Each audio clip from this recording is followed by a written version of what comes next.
Chicago police recently touted signing hundreds of new recruits as a milestone toward ending Blue Burnout. But what is CPD leadership not telling you? CBS 2 investigator Dorothy Tucker discovered the numbers are not adding up. She spoke with two former Chicago officers who say turning in their badges was about more than just working long hours.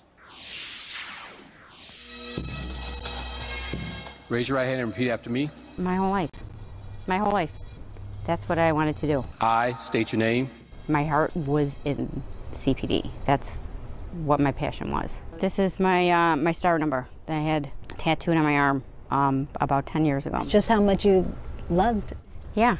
I mean, I don't put anything on my body unless it means something to me. Amy Hurley joined the force in 2006. District 9, Bridgeport, was home. I planned on staying 30 years. She didn't make it.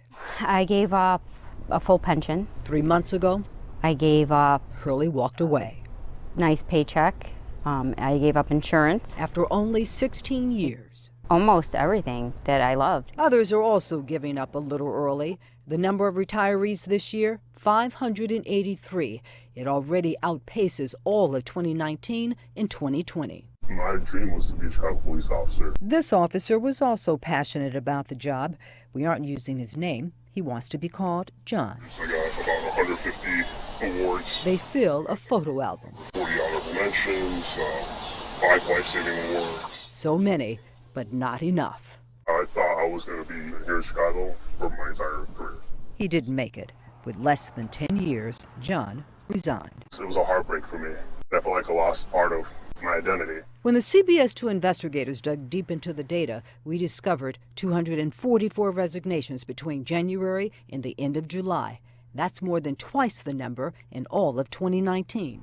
What happened? I think I just kind of fell out of love with the job. The lack of support from the department, the canceled days off. I was working 12-plus hour days. 24 days on the street.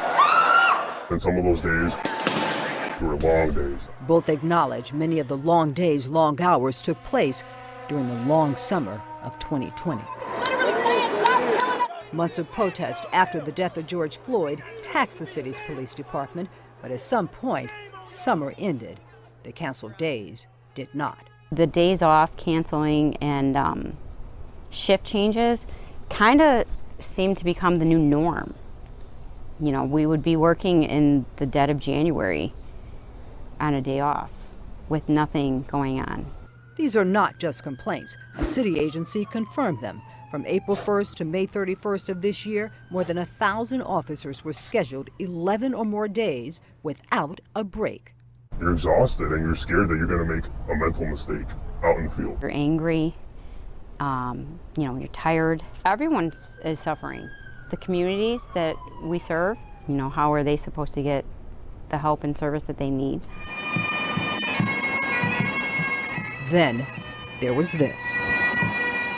The murder of Officer Ella French. She was wearing the same uniform that I was wearing. She was wearing the same bulletproof vest that I was wearing. And it makes you value your life and makes you rethink everything.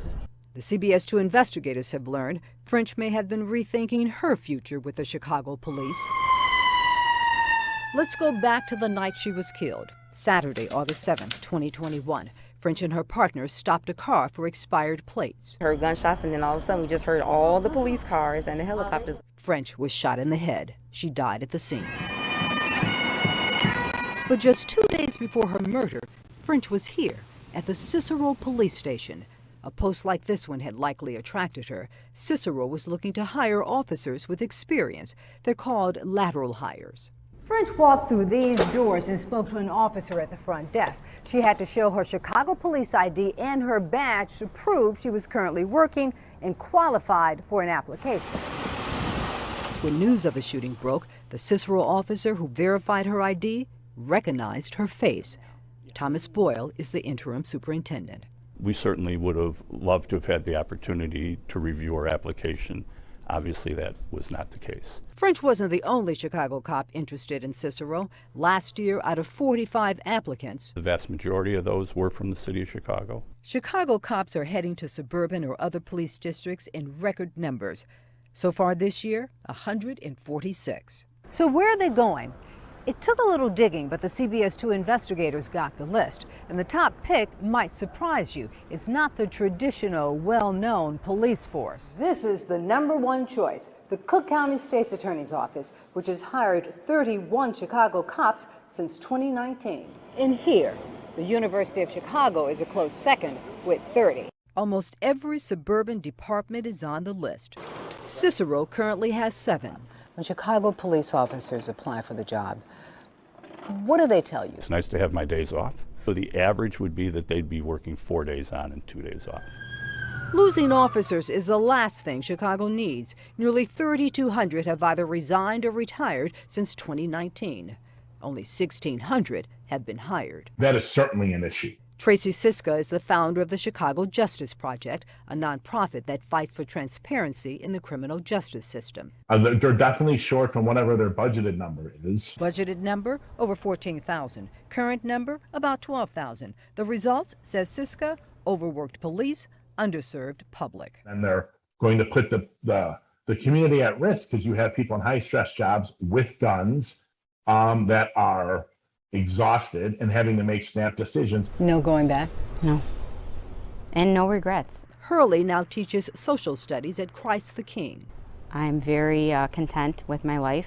Even with a $65,000 pay cut. So I exchanged that monetary value for happiness and mental health.